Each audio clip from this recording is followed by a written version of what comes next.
Instituto Mexicano para la Competitividad acaba de presentar un trabajo que se denomina Propuestas para la Energía que Queremos 2024-2030. Plantea fundamentalmente una agenda de política pública para los tres subsectores centrales, esto es petróleo, gas y electricidad.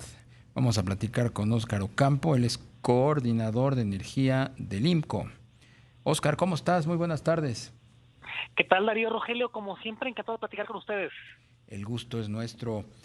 Háblanos cuál es el tema fundamental, el eje sobre el cual gira esta serie de propuestas.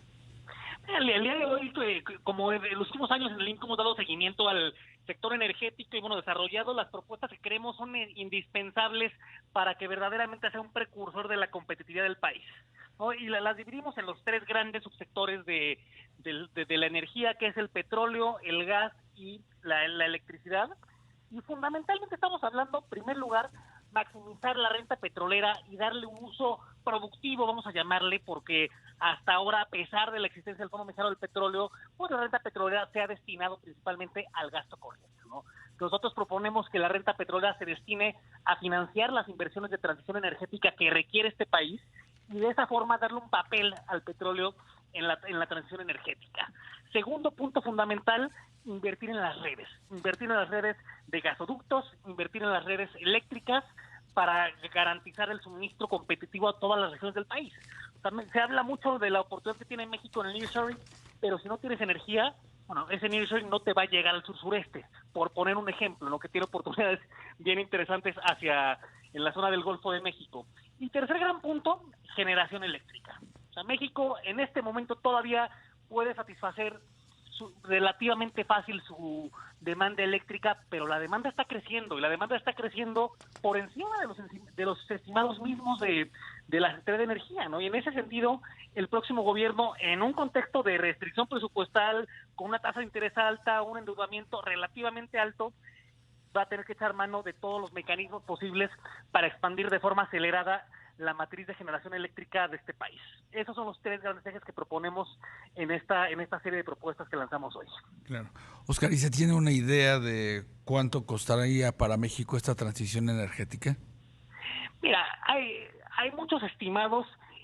Al final del día depende de cómo se ve el cambio tecnológico, cómo se reduzcan los costos, pero lo que sí te puedo decir es que está por encima de los 100,000 millones de dólares en los siguientes 5 a 10 años. ¿Qué más es lo que destacarías de este trabajo del Instituto Mexicano para la Competitividad que tenemos que tener muy en cuenta? Al final del día, lo que hay que tener muy presentes es que independientemente de qué candidata gane el próximo 2 de junio, hay un imperativo que es invertir en infraestructura energética. Y ahí creo que las dos coinciden. Quizá la discusión, y esto ya lo hemos platicado en el pasado, es sobre cuál es el papel del Estado y cuál es el alcance de la inversión privada, pero hay quizá tres grandes puntos donde es indispensable invertir, si no vamos a tener un problema en los siguientes 5 o 6 años, que es gasoductos y almacenamiento de gas natural también, que actualmente prácticamente no existe en este país, redes eléctricas, modernizar, expandir la red de transmisión en zonas importantísimas como el noreste, ¿no? Para mover la energía de Reynosa a Monterrey, en Oaxaca para moverla de Juchitán al centro del país, en la península para empezar a abordar el tema de los apagones que aquejan un día sí y otro también a Yucatán, a la Riviera Maya, y finalmente generación eléctrica. Al final del día hay muchos mecanismos con los cuales puedes invertir. Puede ser la CFE, pueden ser coinversiones, pueden ser privados, por supuesto, pero es necesario de forma acelerada invertirle a la generación eléctrica, que ya tenemos focos rojos, ¿no? Ya tenemos focos rojos, por ejemplo, en Monterrey, cuando aqueja el calor y los aires acondicionados presionan mucho el sistema, en la península que ya comentábamos, en la otra península, en Baja California, y esas son solo pequeñas señales de lo que se puede venir si no invertimos, ¿no? Así es que ese es el gran llamado a ambas campañas, y ese es el espíritu con el cual publicamos estas propuestas el día de hoy, con la intención que nos escuchen y nos retomen, y que algo bueno salga de esto para la próxima administración. Claro. De lo que se sabe de las propuestas en materia energética, Óscar, tanto de Claudia Sheinbaum como de Xóchitl Gálvez, ¿Cuál se acercaría más a los planteamientos que ustedes están presentando? Te diría que la parte del gas natural. Ambas reconocen la importancia del gas natural y de seguir expandiendo la red de ductos para traer industria donde hoy no existe en primer lugar, pero también para reducir emisiones en la materia de generación eléctrica, ¿no? Al final, el gas natural no es una energía limpia per se, pero sí es una energía sí es un combustible, que tiene menores emisiones que el diésel, que el turbogás o que el combustóleo, por supuesto. Ahí creo que hay un consenso. Hay un consenso también en la necesidad de fortalecer las redes eléctricas, pero quizá no están subrayando el tema de cómo se va a financiar eso, ¿no? También el llamado que hacemos es a utilizar todos los mecanismos legales que existen, que por supuesto está la obra pública financiada, pero también están los instrumentos bursátiles como el SECADE, como el CERTI, como la FIBRAE, que dado que las finanzas públicas van a estar presionadas, es necesario explorar todas estas alternativas. Y donde hay una divergencia quizá es en la parte de la renta petrolera. Ninguna de aunque las dos campañas tienen muy claro la necesidad de financiar, de que de alguna forma se tiene que financiar la transición energética, no está la propuesta, digamos, tan clara que la renta petrolera sea el principal vehículo para financiar las inversiones de transición energética que requiere este país.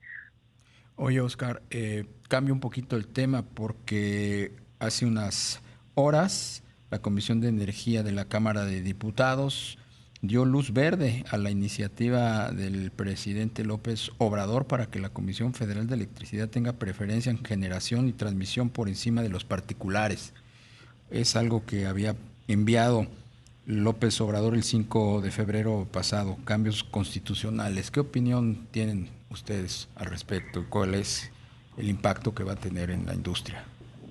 Te diría que si lo comparamos con la iniciativa que se rechazó en abril de 2022, es una iniciativa de menor alcance, ¿no? Pero no por eso es menos perniciosa, porque hay varios cambios que impactan la confianza de los inversionistas y la operación misma del mercado, ¿no? En primer lugar, esto que mencionas, que ninguna empresa puede tener prevalencia sobre la CFE en el mercado eléctrico, ¿no? Que dado que estamos en el nivel constitucional, no queda muy claro cómo se vería la implementación de eso, ¿no? O sea, cómo funciona. Está implícito que hay una especie de que tendría que haber algún cambio en el orden de despacho, ¿no? Pero al final del día, eso estás matando en los hechos al mercado eléctrico en caso de implementarse de esa manera, ¿no? Siguiente punto, lo que mencionábamos de los instrumentos legales que puede usarse para financiar los monopolios de la CFE, que son la transmisión y la distribución, pues se cancelan las posibilidades. Al final estás comprometiendo a la CFE a que de su bolsillo o de la hacienda pública llevar a cabo todas las expansiones que requiere la empresa. Y finalmente un tema que creo que es el que menos ha hablado, pero que es sumamente importante, que es quitarle esta naturaleza de empresa productiva del Estado. Y al final del día, ¿por qué es tan relevante esto? ¿No? Porque el artículo 4 de la CFE hoy en día te dice que el mandato de la Comisión Federal de Electricidad es generar valor económico y rentabilidad para el Estado mexicano como su propietario. Se elimina esto y al final le estás dando permiso a CFE de operar con pérdidas. Le estás quitando esta vocación de empresa y la estás regresando a una naturaleza paraestatal que en términos de finanzas públicas es altamente riesgoso. Óscar Ocampo, coordinador de energía del Instituto Mexicano para la Competitividad. Como siempre, muchas gracias por estos minutos. Encantado, María Rogelio. Bonita tarde. Igualmente, muy bonita tarde.